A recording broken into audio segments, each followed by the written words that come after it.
Boa noite, queridos.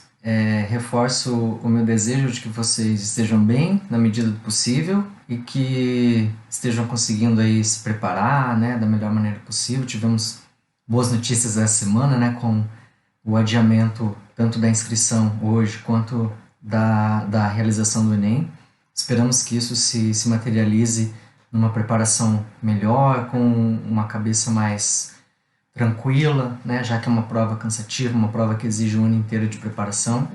E espero que a aula de hoje contribua nesse processo todo, para que vocês consigam aí passar por esse período de isolamento com um pouco mais de informação para especialmente fazer a prova de redação do Enem. São esses meus votos. Então vamos lá. Hoje eu separei um pouco das minhas pesquisas e da preparação de aulas que eu faço sempre no cursinho, focando muito na coletânea e no repertório que considero são essenciais e vou dizer exatamente por quê. Bom, em uma série de pesquisas que nós fizemos lá na Universidade Tecnológica, nós descobrimos que o repertório é o item de maior diferencial para o sucesso numa redação do Enem. Então, quando a gente divide a prova do Enem nas competências, o texto do Enem nas competências, naquelas 5 competências que vocês, né, já devem conhecer, já devem ter pesquisado, o repertório envolve muito da possibilidade de se aplicar em diferentes competências, mas especificamente na 2 e na 3, que são as competências que dão a diferença na nota. São aquelas que dizem que de fato o texto está dissertativo e que de fato é argumentativo. Por isso que eu destaco aqui o repertório como sendo aquele de maior diferencial para o sucesso numa redação do Enem. Considero, então, que todo mundo que queira se sair bem na prova do Enem precisa prestar muita atenção no repertório. Mas aí tem um dado ou uma informação que eu considero extremamente relevante de dizer para vocês. Para o Enem, esse repertório é interessante não só quando é diversificado, ou seja, quando a gente traz elementos de diferentes áreas, mas, sobretudo, quando ele acrescenta aquilo que a própria coletânea já traz como sendo a tese da proposta, né? Quer dizer, a proposta de redação que é dada pelo Enem carrega também com ela uma tese. E a gente tem que dizer se aceita ou não aceita essa tese, mas não adianta dizer só com os textos motivadores. Então, por exemplo, nas competências 2 e 3, por exemplo, é analisada a possibilidade do candidato ir além dos argumentos dos textos motivadores. Então, assim, não é só um repertório diferenciado, é um repertório diferenciado, mas que também ultrapasse os argumentos que são dados pelos textos motivadores. Por isso, para mim, é essencial essa aula de hoje. Falar um pouco de como a coletânea indica uma tese e de como o nosso repertório pode melhorar isso. Bom, a coletânea, vou começar por ela e daí enxerto depois uns elementos de repertório, vou focar na proposta do ano passado sobre cinema. A coletânea tem um objetivo, uma finalidade muito clara. Primeiro, ela orienta para o tema. Qual de fato é o tema da proposta de produção de texto? Esse é o primeiro ponto. Ela vai me dizer exatamente o que é para eu escrever.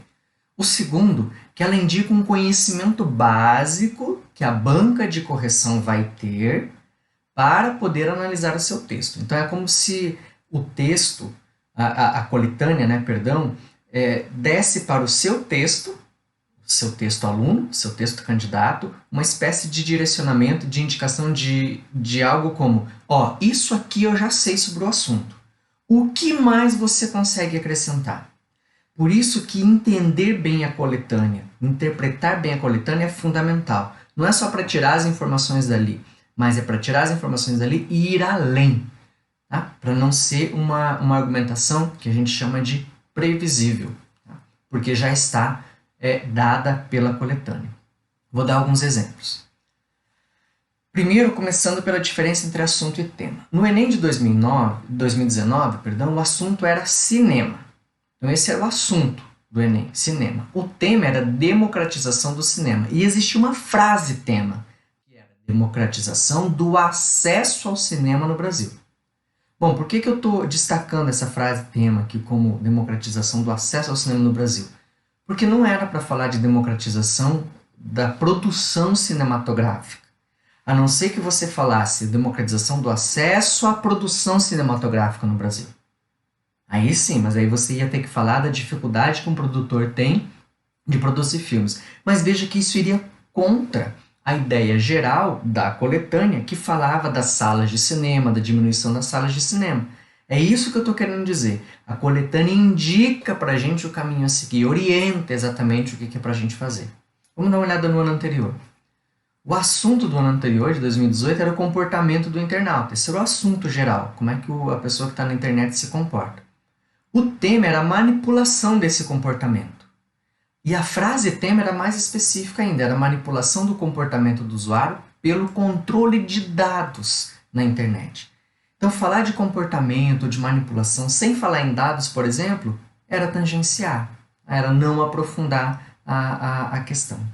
Mas veja só que interessante, em 2014, quando caiu o tema da publicidade infantil, o assunto era publicidade, a discussão era de publicidade, para que serve publicidade?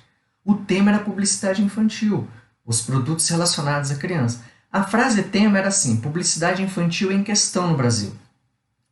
Bom, publicidade infantil em questão. Olhando para essa frase tema, publicidade infantil em questão, não me diz se eu estou falando exatamente de publicidade feita por crianças, por isso infantil, ou publicidade feita para crianças. Tá? Só que, em 2014, a coletânea orientava para o tema. Então, se a gente perguntasse assim, é a publicidade feita para crianças ou é publicidade feita por crianças? Os textos motivadores diriam para crianças. Então, quem escreveu textos de publicidade feita por crianças não conseguiu boas notas.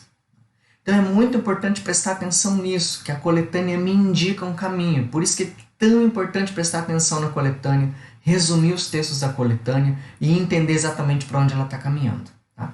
Então, para resumir até aqui, o que a gente viu? Diferença entre assunto e tema. O assunto é mais abrangente, fala de mais coisas. O tema é mais específico. A frase tema, como a gente viu agora há pouco aqui, é muito mais específica. Tá? Muito mais específico, me dá muito mais elementos. Por isso que a coletânea é importante, porque ela me orienta e me dá indicações. Vamos dar uma olhada agora mais especificamente no modo como, no ano passado, a coletânea já indicava para a gente o que ela queria que a gente escrevesse na redação. Vamos começar pelo texto 1.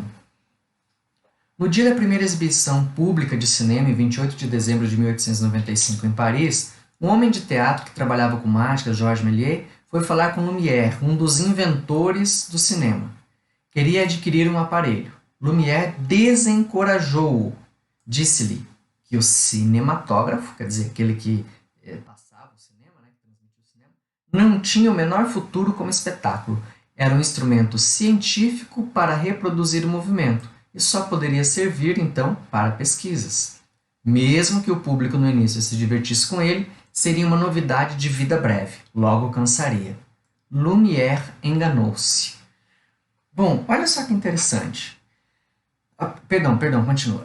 Como essa estranha máquina de austeros cientistas virou uma máquina de contar histórias para enormes plateias de geração em geração durante já quase um século, então veja que o texto termina com uma pergunta.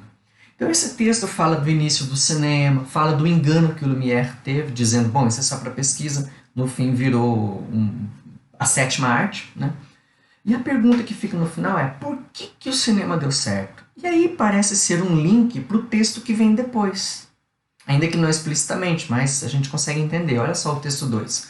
Edgar Morin define o cinema como uma máquina que registra a existência, olha só, registra a existência. Não é o abstrato, é a existência. E a restitui como tal, então registra e devolve como existência. Então a gente quando vê o cinema não vê algo abstrato, vê como se fosse verdade. E vê a própria verdade dada pelo cinema. Por isso que restitui como existência. Porém levando em consideração o indivíduo, a pessoa. Ou seja, o cinema seria um meio de transpor para a tela o universo pessoal, solicitando a participação do espectador. Vejam que nesse caso, o que o texto está dizendo para a gente é, bom, por que deu certo? Porque o cinema transpõe para a tela o universo pessoal e solicita a participação do espectador. Se ele solicita a participação, o espectador acaba sendo também um protagonista nessa peça. Então aqui a gente podia fazer uma relação com a cidadania. Em uma sociedade feita de cidadãos, o cidadão tem que participar. A democracia solicita a participação do cidadão. Então veja como o cinema tem relação direta com democracia. Falar em democratização do cinema, portanto, é falar da democratização dos direitos também das pessoas. Bom, como que o cinema solicita? Porque leva o espectador a entrar na história, a viver as emoções que estão ali, a ser empático, ou seja, tentar se colocar no lugar do outro, o que o outro está vivendo, por que aquilo me choca, por que aquilo me alegra. A identificar-se, às vezes a gente vê alguém que está ali passando por alguma situação e se identifica com aquilo. Puxa, eu já vivi algo parecido.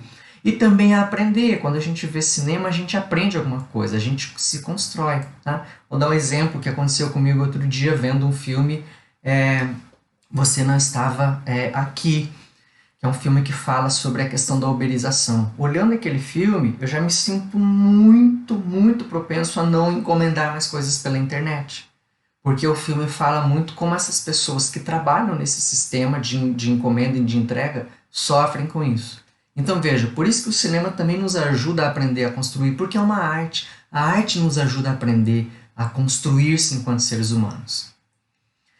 Bom, o texto 3 era assim, era um infográfico, né? A gente já até fez produções sobre infográfico, mas ele dizia assim: da telona para as telinhas, cresce o percentual de brasileiros que frequentam salas de cinema e interesse por filmes sem destaque no consumo de TV. Entenda, nos últimos 5 anos a penetração do cinema cresceu 43% entre os brasileiros. Esse dado é importante. A penetração do cinema cresceu 43%.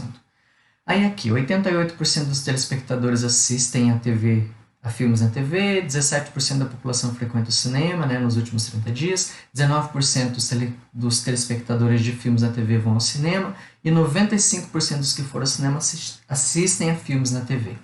Bom, o que a gente tem de informação muito importante aqui?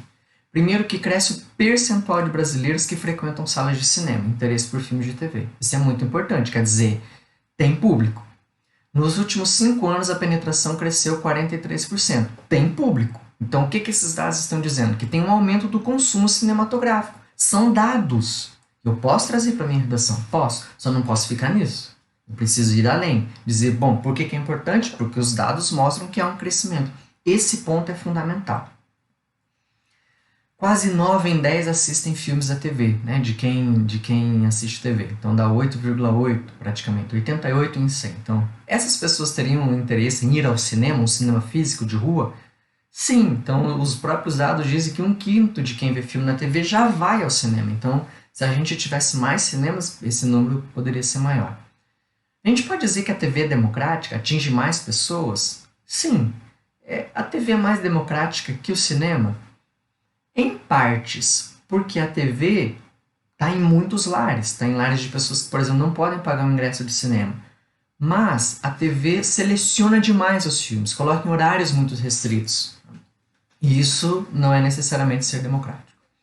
E o último dado, 95% de quem vai ao cinema vê filme na TV, ou seja, a TV não exclui o cinema e vice-versa. Esses dados, no geral, estão dizendo pra gente, não é porque tem TV que as pessoas não vão ao cinema. E não é porque a pessoa vai ao cinema que ela não vai à TV. Essas coisas podem conviver juntas. Então, o texto 4, para fechar, dizia que o Brasil já teve um parque exibidor vigoroso, falava da quantidade de salas, 3.300 em 75, e que era uma para cada 30 mil habitantes. Uma para cada 30 mil habitantes. E 80% de cidades do interior. Depois isso houve uma urbanização, né? Isso diminuiu bastante. E finalmente, em 97, tinha pouco mais de 1.000 salas. Isso aumentou um pouco, chegando a 2.200 salas, especificamente nas grandes cidades, por conta dos shoppings, né? É o que o texto diz. Só que o Brasil ainda continua em 60º lugar na posição dos países por sala de cinema, né, por habitantes, sala por habitantes. Né? Então, essas salas todas, como está aqui, ó, ficaram muito concentradas nas grandes cidades. Então, foram privilegiadas áreas de rendas mais altas, populações foram excluídas do universo do cinema, especificamente Norte e Nordeste continuam sendo as piores regiões atendidas por salas de cinema, as periferias também não têm, cidades pequenas não têm. Tá? Então esse texto fecha com a ideia de como democratizar as salas de cinema, os espaços físicos. Então ele faz um histórico do cinema, então o que aconteceu há quase meio século, depois fala de 23 anos, fala do aumento dos shoppings, da centralização e que o Brasil é 60º em número de habitantes por sala. Para mim esse é o dado principal, tá, desse texto. Bom, a gente podia questionar especificamente por esse último dado de posição 60, né, 60º lugar em habitante por sala, qual é a posição econômica no Brasil no mundo? Quinto, sexto, sétimo, o que você acha? Qual é a posição em número de habitantes no mundo? Quinto, sexto, sétimo, o que você acha? Vamos ver os dados? Daqui a pouco a gente vai ver os dados, tá? Bom, por que eu coloquei isso? Porque isso pode indicar a gente a pensar assim, por que a gente está numa posição tão ruim no cinema, se economicamente, no número de habitantes, a gente está muito acima. Tá? Daqui a pouco a gente vai ver esses dados. Bom, em outras palavras, a tese que essa coletânea nos leva a entender, a tese que aparece aqui dessa coletânea, é basicamente que a democratização do acesso ao cinema é necessária. Porque essa é a tese da coletânea, é isso que ela está defendendo. Por quê? E ela dá 4 argumentos para defender isso. Primeiro, porque o cinema é parte da formação da pessoa. E isso está lá nos 2 primeiros textos. Depois, porque tem uma centralização da oferta de cinema. Isso está no último texto. Depois, porque tem um público consumidor. A TV não exclui o cinema. Isso está no 2º texto. E no 3º texto. E, finalmente, porque a posição de habitante por sala não condiz com a posição econômica de habitantes que nós somos. Então, vejam, são 4 argumentos que ela dá para a gente poder defender a tese de que, não, de fato, a gente precisa democratizar o acesso do cinema no Brasil, porque temos aí argumentos que levam a gente a dizer, não pode o cinema ficar centrado apenas nos grandes centros urbanos. Bom, o que a banca espera de você, então? Que você desenvolva esses argumentos, ou seja, vá além, traga informações adicionais, ou que você amplie, traga argumentos novos, você pode trazer informações para os mesmos argumentos, ou argumentos novos, ou que você apresente contra-argumentos, e aí você vai ter que defender uma tese que seja contrária, por exemplo, de que não é necessário democratizar o cinema.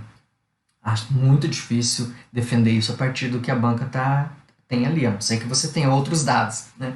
Mas seria assim, muito carta na manga ter um dado que contrariasse o que a banca está propondo. Portanto, eu considero que os 2 primeiros elementos que são os essenciais, desenvolver os argumentos que estão ali ou ampliar com argumentos novos. Então vamos falar um pouquinho do repertório, como é que ele entra na nossa escrita.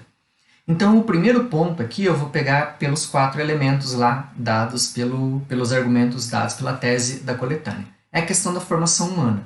De onde é que eu posso trazer repertório para ampliar isso?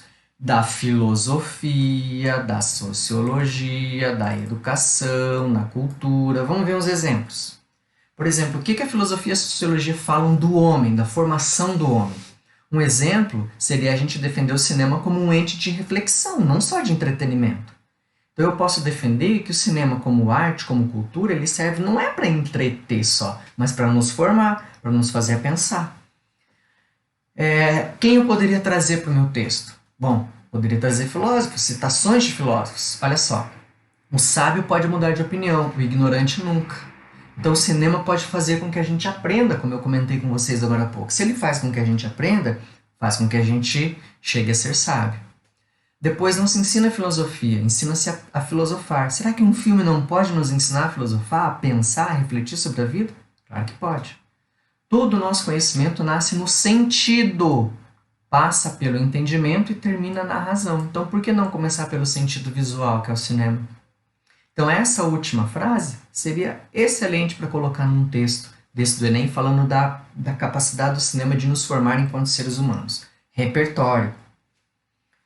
O cinema como ente de socialização, ao contrário das redes sociais que nos deixam muito dentro de casa, né? Agora é para ficar dentro de casa, mas no geral o ideal é que a gente se socialize, que a gente esteja juntos, né?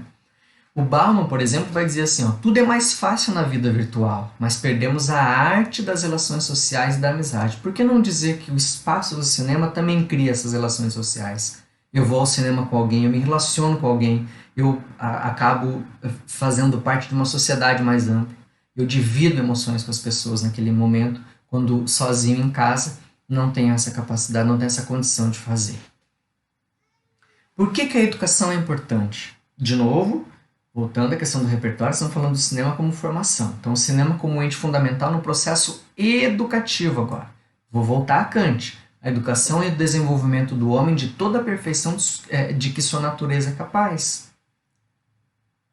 Então, assim, a natureza humana discutida no cinema é muito ampla. Tá? A educação é o maior e mais difícil problema imposto ao homem. E por ser o maior e mais difícil, precisa de diversos elementos para que esse processo se complete. A arte é um deles, o cinema é um deles. Qual é o papel da cultura? Olha só que frase legal do Betinho, né? Morto já há um tempo, mas é ainda tido como um dos ativistas de direitos humanos mais fervorosos da história brasileira. Então, qual o papel da cultura nisso tudo para a nossa formação? Olha que legal essa frase do Betinho. Um país não muda pela sua economia, sua política, e nem mesmo pela sua ciência. Muda sim pela sua cultura. Olha que frase bacana. Um país muda pela sua cultura. Essa frase do Betinho, colocada nesse contexto do cinema, seria perfeito. O repertório lá no alto para defender o argumento da importância do cinema como formação. E claro, finalmente, né, tem a Constituição, a Carta Magna, ou a Lei Maior, se vocês quiserem usar sinônimos no texto. No artigo 215 diz assim, que o Estado garantirá a todos o pleno exercício dos direitos culturais, acesso às fontes da cultura nacional e apoiará e incentivará a valorização e a difusão das manifestações culturais. Então a própria Carta diz que o Estado tem que garantir isso. Então isso já colocado no meio da redação e recuperado depois na proposta de intervenção, fica muito bom. Tá? E veja que neste mesmo artigo 215, parágrafo 3º, inciso 4º, diz assim, democratização do acesso aos bens de cultura. É dever do Estado. Democratização do acesso aos bens de cultura. Tá? Então a própria Constituição é um repertório que precisa ser usado nas redações estilo Enem. É excelente. As artes, eu já comentei com vocês na aula anterior, né, a importância das artes, dei uma série de links para que vocês acessem, está lá na minha página, eu tinha deixado o link aqui para vocês. É essencial para o entendimento e expressão da humanidade, expõe visão de mundo e forma a gente culturalmente e, claro, como pessoas. Aqui vocês podiam trazer exemplo de cinema, de filmes, documentários, como esse exemplo que eu acabei de dar. Então, se você dá esse exemplo de como forma, de como muda, de como a gente consegue se modificar a partir do cinema, é excelente. Um livro também que falasse um pouco da história das pessoas, da formação, também seria legal. Agora, os pontos 2 e 3 eu vou falar juntos, a centralização da oferta e a questão do público consumidor, que tem algumas dificuldades que a gente poderia desenvolver na redação. Primeiro, falar da questão do processo de urbanização, como a gente já viu lá no texto motivador, e da dificuldade de localidades pequenas em oferecer espaços culturais. Cidades pequenas têm dificuldade de oferecer espaço, porque tem muito pouco espaço. Não tem aqueles shoppings, não tem várias salas culturais, espaços culturais. Logo, é muito importante se criar outros espaços. Por exemplo, na escola. A escola poderia ser um lugar de sessão de filme para a comunidade, por exemplo. O leque de oferta da TV aberta é muito pequeno. Então, assim, não tem tanto filme na TV aberta. Então, criar um espaço de cinema, criar sessões para a comunidade, criar sessões na escola com pais, alunos, professores, seria excelente. Uma proposta que ajudaria demais. E dizer que isso ajudaria a integrar a própria sociedade. Construiria o cidadão de forma mais integral. Então eu discuto isso no meio do texto, depois recupero na proposta de intervenção. Também levar esse cinema para outros ambientes é dizer que tem acesso a produções que são diversas, que estão fora da TV. Filmes que não passam, geralmente. Na TV, geralmente se passa o que a gente chama, né, de blockbuster, quer dizer, aquilo que é comercial, que vende demais, que tem apelo popular. E tendo cinemas, salas de cinemas espalhadas, a gente pode ter uma diversidade de produção que vai ajudar nessa formação, nessa educação e também no entretenimento. E claro, a gente pode pensar em acesso a produções nacionais, tão desprezadas nas nossas televisões, mas com produções aí recentes, excelentes. Né? Algumas delas eu coloquei na lista na aula da semana passada. Bom, um contra-argumento. Alguém podia falar assim, ah, mas o streaming, né, Netflix, essa coisa toda, então ele está tirando espaço do cinema. Então alguém podia afirmar isso, o streaming está tirando espaço do cinema. Bom, eu ia perguntar, tá tirando? Não necessariamente. Aqui tem um link, vocês depois vão ter acesso aos slides lá na minha página. E aí vocês podem olhar esse link para ver como é que o cinema e o streaming estão caminhando junto. Então, assim como a TV amplia o acesso, o streaming e o cinema físico também podem conviver. E, finalmente, o quarto ponto é a questão da posição do Brasil em habitantes por sala de cinema, que não condiz com a posição econômica de habitantes. Relacionar a posição, né, habitantes econômicos, com o número de salas, trazer esses dados, excelente. Olha só a posição do Brasil aqui, gente, no número na lista de população, né, dos países mais populosos. Então, China, obviamente, Índia, Estados Unidos, Indonésia e aí o Brasil. O Brasil é o quinto na lista. E o 60º em salas de cinema. Alguma coisa está errada. Tá? Num país que tem tanta gente, por que tem tão pouca sala de cinema? Agora, olha só a questão do PIB. Nós somos o nono no PIB. Já fomos melhor, mas somos nono. Tá bom. Em relação às salas de cinema, somos o 60º. Por quê? Então, essa discussão é interessante. Tá? Então, eu vou dar 4 dicas agora para vocês, pensando nisso, como é que vocês podem pesquisar e trazer elementos não só para essa produção, mas para todas as produções do Enem. Pensando no repertório, leitura, interpretação e tem que arriscar, tem que depois colocar lá no texto do Enem. O primeiro é pesquisar a posição do Brasil em questões como população, economia, como PIB e educação. Isso vocês têm que saber.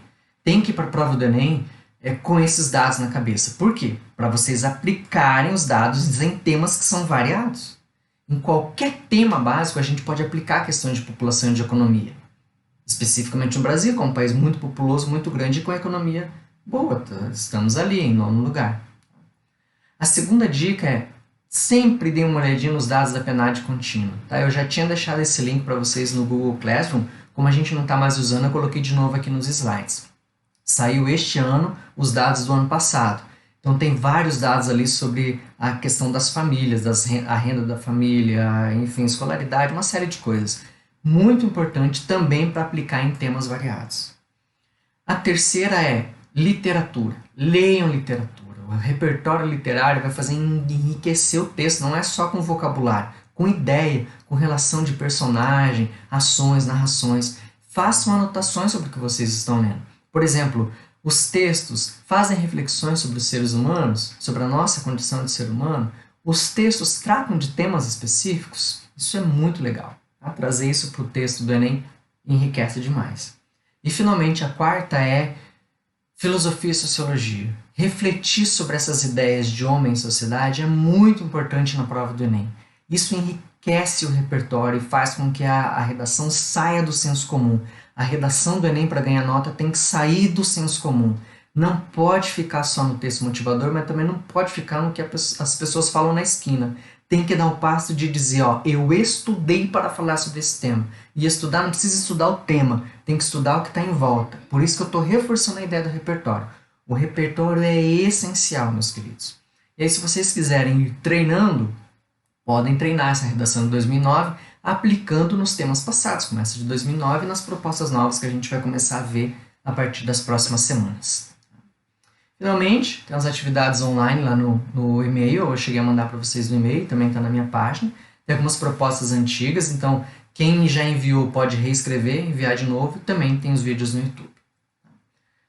A gente tem um minutinho, se vocês quiserem pode fazer umas perguntas, vou ficar à disposição.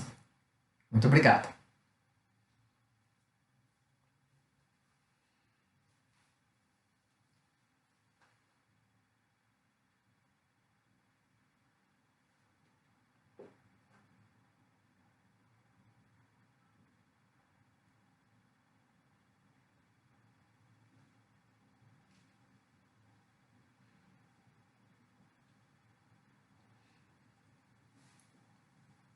Então, o Matheus está perguntando qual a quantidade de citações ideal durante um texto. Uma ou duas, Matheus. Mais do que isso, não dá. É muita coisa. Tá? Depois você não é só colocar uma citação, você precisa trabalhar com a citação. Tem que mobilizar essa citação. Tá? Tá, o Carlos O Carlos está perguntando uma coisa. Ah, sim, o Carlos está dizendo que o professor Ias disponibilizou um PDF com 85 reportagens, mais 85 dicas de leitura. Ótimo. E está lá no Google Classroom. Ótimo, ótimo, ótimo. Tá? Professor, o que você acha sobre filmes e séries como repertório? Excelente. Pode trazer filmes e séries como repertório e todos os elementos que estão fora do ciclo de senso comum e fora dos textos motivadores são excelentes para que vocês consigam trabalhar com a proposta de redação. Vou aumentar muito nas competências 2 e 3. E claro, depois, se souberem lidar bem com isso, trazendo para a competência 5, que é a proposta de intervenção, excelente.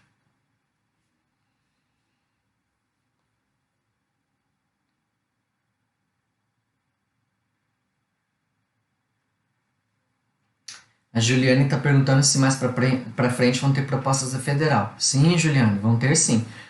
Em geral, a gente trabalha agora no Enem, foca no Enem porque a prova é outubro, novembro e depois tem a segunda fase específica da federal. Mas lá na minha página, Juliane, tem outras propostas também relativas a isso. Se não, você pode mandar e-mail para aquele e-mail que a gente tem trocado redações, né? Que eu tenho mandado as correções corrigidas e eu posso te mandar outras propostas.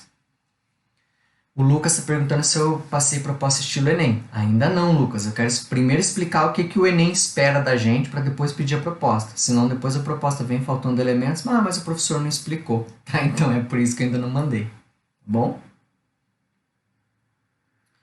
É isso aí, gente. Eu agradeço. Obrigado pelas perguntas. Obrigado por estarem aqui. Desejo um excelente final de semana e cuidem-se. Até semana que vem. Tchau, tchau.